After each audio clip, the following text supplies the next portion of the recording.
A powerful explosion near Delhi's Red Fort has shaken the entire nation.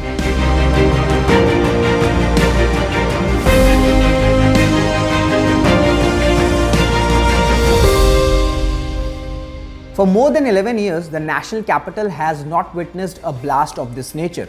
Initially, authorities treated this incident as a routine CNG cylinder accident, a tragic but common occurrence in crowded urban areas. However, as forensic reports, surveillance inputs and intelligence briefings came in, a very different picture emerged. Evidence now points towards a larger terror conspiracy. Now, what's more alarming is that the interstate terror module that was busted by our security agencies, be it in Faridabad or in Gujarat, involved individuals with white-collar jobs, including the doctors. So this incident has reignited a critical debate. Is India now staring at a much larger security challenge than we assumed? And more importantly, does India need to strengthen its preparedness for a 2.5 front challenge? So what exactly is 2.5 front challenge for India? How India prepared to face it? And what are the challenges associated with it? We'll be analyzing all these factors. Hello and Namaskar, this is Rishabh Singh and you're watching SRIRAM's IAS, and today we will understand India's 2.5 front challenge.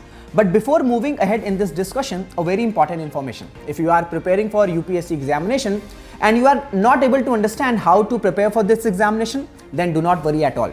You can enroll in SRIRAM's IAS free 1-to-1 mentorship initiative. You will see a Google form in the description and comment box of this video. So you can ask all your doubts related to UPSC preparation, and after which our expert mentors will resolve all your doubts. So now let's start this informative session. Now there has been a much public concern about a potential two-front war provoked by Pakistan or China from the west and north, as the strategic alliance between China and Pakistan deepened over the past few decades. Persistent terror attacks and armed support by the Pakistani military to the extremist groups and separatists in Jammu and Kashmir, and the construction of the China-Pakistan economic corridor that runs through Pakistan-occupied Kashmir are deeply concerning and pose serious security threats to Bharat.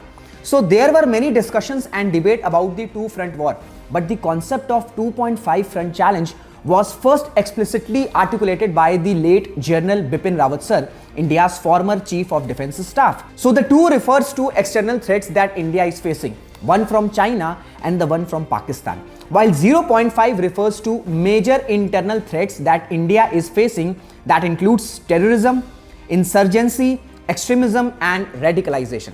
So 0.5 front refers to a covert internal enemy that works to create divisions, unrest and instability within India. These actors include radical extremist groups, Maoist insurgents, Naxalites, separatists and cyber operatives, and their primary objective is to exploit societal, political and communal fault lines to weaken India's security and integrity.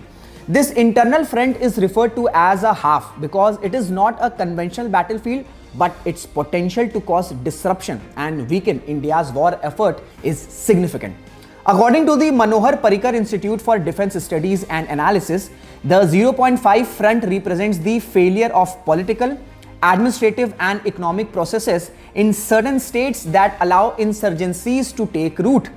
During wartime, these insurgencies could escalate, complicating the overall national defense and response strategy. Experts argue that India's preparedness must include tackling the 0.5 front by strengthening law enforcement, intelligence sharing and maintaining political stability in sensitive regions, as failure to control internal unrest can seriously delay or undermine India's ability to respond effectively to external aggression. The 0.5 front's asymmetric nature makes it a complex challenge. It operates in urban centers, rural insurgent zones and cyberspace, which requires a multi-dimensional security approach. So this multi-dimensional security approach will include counter-insurgency and counter-terror operations in affected regions like Jammu and Kashmir and the Maoist-affected interiors, cyber-security measures to combat sabotage, which should be designed in a way to prevent malicious actors from disrupting, damaging, or destroying a country's critical infrastructure. Then socio-political efforts to address root causes like governance deficits, economic disparity, and communal tensions. And last, intelligence vigilance to detect and dismantle terror networks and infiltrator cell. So the 0.5 front challenge refers to India's internal security threats that include insurgency, terrorism, cyber sabotage and extremism, and this can expand the conventional two-front war into a more complex security environment. So managing this half front is vital for India's overall strategic resilience and war preparedness. So now we have understood that what is 0.5 front challenge and what measures should be taken related to it. Now we'll understand a bit about the Pakistan and China angle. With Pakistan, India shares a delineated and demarcated border, and see, Kashmir is only a symptom of that problem. The actual problem in Pakistan's case is existential. On Pakistan's part, waging a state-sponsored proxy war by using terrorists in Jammu and Kashmir is an important part of its strategy to bleed India and keep a stronger India busy and distracted. Now, if we talk about China, India's border with China is also not properly demarcated, and recent border tensions are the norm due to the differing perceptions regarding the alignment of the line of actual control.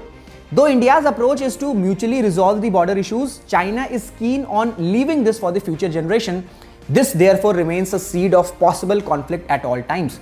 Then Chinese Navy ships and submarines are entering the Indian Ocean more frequently, and China's influence on India's neighboring countries is also increasing. In the Indo-Pacific region, China has acquired strategic seaports in countries like Myanmar, Sri Lanka, Pakistan and Djibouti, thereby encircling India by what has been called a string of pearls. Experts believe that cooperation between China and Pakistan increases the overall threat for India. If India and Pakistan get into a war, China may not directly fight, but it could make military movements to keep some Indian troops occupied. On the other hand, if India and China go to war, Pakistan will almost certainly create tension or open fronts on India's western border. So we are done with the 2.5 front challenge. Now the next important question is, are we prepared for a 2.5 front challenge? So presently there are major challenges that need to be resolved. The first one is strategic direction for the armed forces. The only political direction to the armed forces in existence is Raksha Mantri's operational directive of the year 2009. It is now dated and hence needs to be revised. It lays down that we should be prepared to fight on both fronts simultaneously, a war at 30 days, intense condition, and 60 days for normal condition. However, some major reforms have been announced in recent years, such as the Ministry of Defense declared 2025 the year of reforms, focusing on modernizing the armed forces and enhancing jointness and integration. Then Defense Ministry approved and released the Defense Procurement Manual 2025, which streamlines acquisition processes and provides operational strength to the forces. Now the next challenge is, there has been a constant issue which has also been raised by the Indian Army, like many weapons and equipment are old and outdated. Ammunition stocks are less than what is needed, and the army is sort of with enough artillery, missiles and helicopters which are necessary to fight on two fronts at the same time.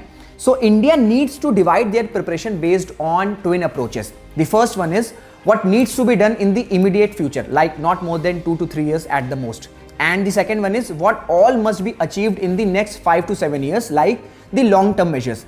And this needs to address in all the areas that includes organizational issues, structural issues, financial aspects, and finally the aspects of jointness among services. Some of the measures that India needs to do are as follows. India needs to first create a clear national security strategy, and based on that, the military should prepare its national military strategy.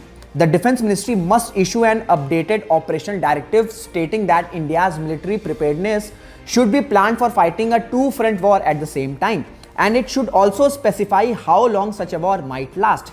Then India should build up arsenal reserves so that at least 50% of the requirement for 15 days of intense fighting and 30% of the requirement for normal operations is available within the next few years.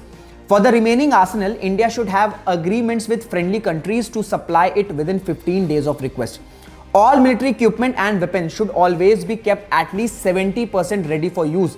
To achieve this, India should constantly involve and depend on domestic defense companies for maintenance and support. To achieve the required level of military preparedness and national security, India needs to significantly increase and sustain its defense budget over the long term. A major and consistent investment spread across the next decade will help India strengthen its capabilities and establish itself as a credible security power in the Indo-Pacific and Indian Ocean region. So the conclusion is that the three services must ensure that the jointness is implemented. India needs to be ready for future wars by strengthening its cyber and space warfare capabilities while still maintaining strong traditional, that is conventional military power. A 2.5 front challenge is no longer just a theory, it is a real possibility. So this was the complete discussion on India's 2.5 front challenge. I hope you find this session helpful and informative. If so, then please like and share the video and subscribe to the channel.